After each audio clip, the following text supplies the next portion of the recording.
Bismillahirrahmanirrahim. Assalamualaikum warahmatullahi wabarakatuh. Perkenalkan, saya Lubna Sulistiani Kartiko, NIM 70600117012. Pada kesempatan kali ini saya akan melakukan praktik CSL 5 blok siklus hidup, yaitu resusitasi neonatus. Berikut alat-alat yang dibutuhkan serta cara melaksanakan resusitasi neonatus.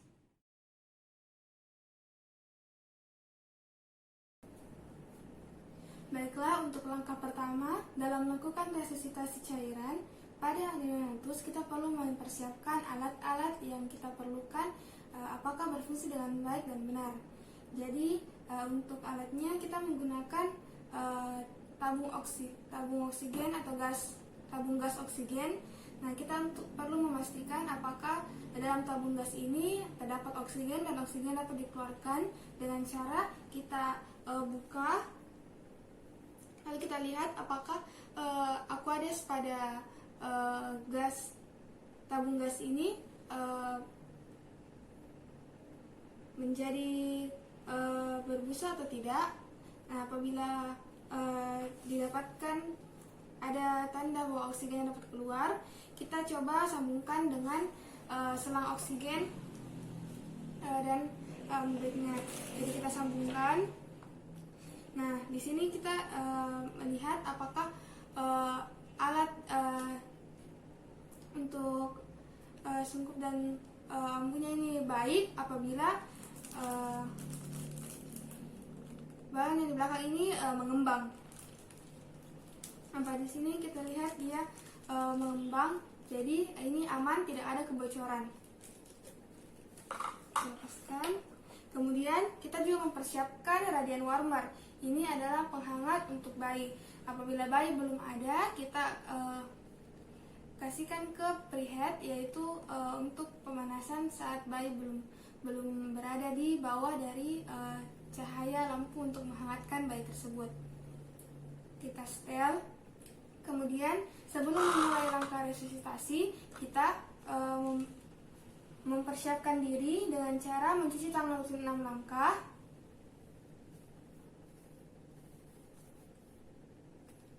Menggunakan masker, kemudian memakai sarung tangan.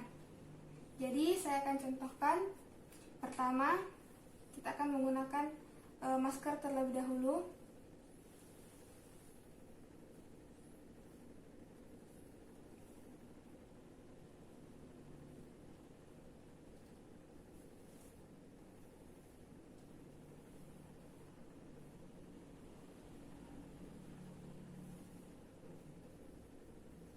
Setelah itu kita lakukan cuci tangan rutin 6 langkah.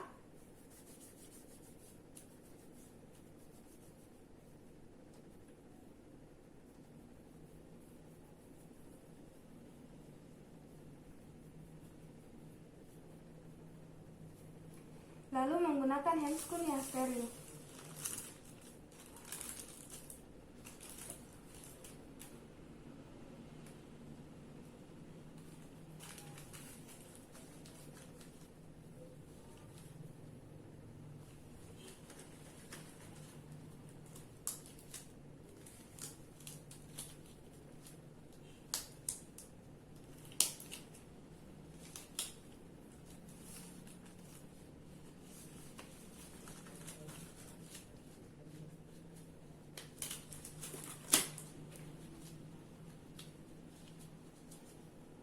Baiklah, yang selanjutnya kita lakukan adalah menyiapkan lokasi untuk menerimanya bayi. Jadi di dalam radiant warmer ini kita berikan 3 lembar kain linen yang kita butuhkan.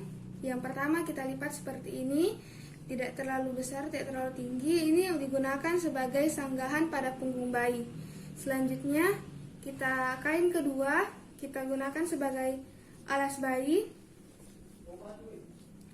Kemudian kain linen yang ketiga kita hamparkan ke area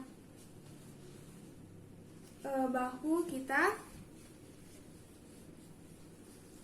seperti ini. Nah, pada posisi ini kita siap untuk menangkap bayi. Setelah menangkap bayi, kita menilai apakah bayi ini termasuk bayi dengan berat lahir rendah atau bagaimana pernafasan bayi, apakah langsung menangis atau tidak, dan bagaimana tonus otot bayi, baik atau tidak. Jika salah satu di antara ketiga tersebut tidak baik, kita langsung melakukan tindakan resusitasi.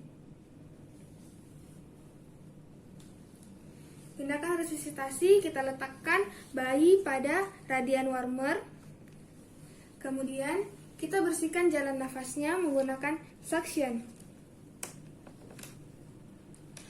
Mulai dari mulut, kemudian hidung bayi. Kurang lebih 6 detik. Setelah itu kita bersihkan bayi. Bersihkan sisa-sisa cairan amnion pada bayi sambil dirangsang taktil di area kaki ataupun ekstremitas. Setelah itu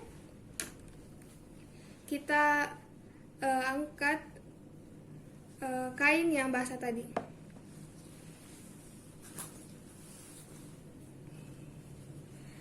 Setelah tindakan pembersihan jalan nafas, kita kembali memeriksa keadaan umum bayi.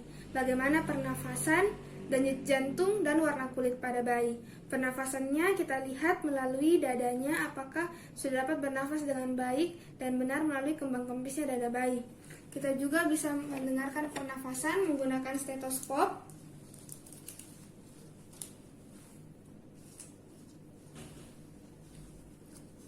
Pada seluruh area pernafasan bayi, area toraks. Kemudian kita juga memeriksa denyut jantung bayi pada area ictus cordis. Kita hitung selama 6 detik. Kemudian kita kali 10. Selanjutnya kita periksa warna kulit bayi, apakah masih cyanosis atau kebiruan atau sudah membaik menjadi kemerahan. Apabila pernafasan masih belum baik, atau denyut jantung masih di bawah 100, atau warna kulit masih kebiruan, kita lanjutkan tindakan resusitasi dengan ventilasi tekanan positif. Selanjutnya, untuk ventilasi tekanan positif, kita menggunakan back valve mask atau ambu bag seperti ini, dengan cara tangan kanan memegang bag, sedangkan masknya menggunakan tangan kiri dengan dua tangan menjepit, sedikit menekan ke bawah agar menutupi area mulut dan hidung secara maksimal. Kemudian tangan yang ketiga sedikit mengangkat dagu agar alirannya dapat mengalir dengan baik dan benar dan tidak ada yang keluar. Selanjutnya kita menekan bagnya dengan cara tekan lepas-lepas, tekan lepas-lepas, dilakukan secara smooth and gentle, dilakukan dalam durasi 30 detik. Selanjutnya kita setelah dilakukan saturasi tekanan positif, apabila tidak ditemukan perubahan atau tidak ada perbaikan pada pernafasan, denyut jantung ataupun warna kulit, kita lanjutkan menggunakan endotracheal tube atau endotracheal tube. Untuk pemasangan endotracheal tube, kita perlu memastikan alat-alatnya dapat digunakan dengan baik dan benar. Yang pertama adalah laryngoskop. Kita pasang laryngoskop dan apakah dapat menyala atau tidak. Selanjutnya adalah pipa endotracheal tube-nya. Nah, apabila endotracheal tube ini dianggap terlalu lunak, bisa kita masukkan stilet ke dalamnya biar lebih kaku. Tapi tidak dimasukkan semua sampai ujung. Kemudian untuk pelaksanaannya, jadi yang pertama kita masukkan dulu laryngoskopnya, kita hingga terlihat plika vokalis. Selanjutnya kita masukkan endotracheal tube-nya ke dalam.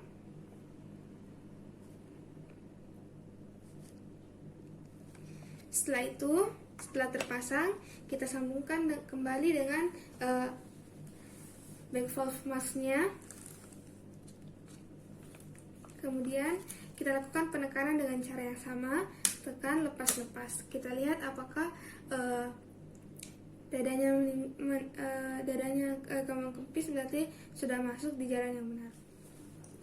Jika setelah dipasangkan endotracheal tube, bayi masih belum dalam keadaan kondisi normal, frekuensi nafas masih sulit, denyut jantung masih di bawah 100, dan keadaan tubuh masih belum membaik, dapat dilakukan kompresi dada disertai dengan ventilasi tekanan positif, di mana diperlukan 2 orang, 1 orang untuk memegang ventilasi tekanan positif dan 1 orang lainnya untuk memberikan kompresi pada dada.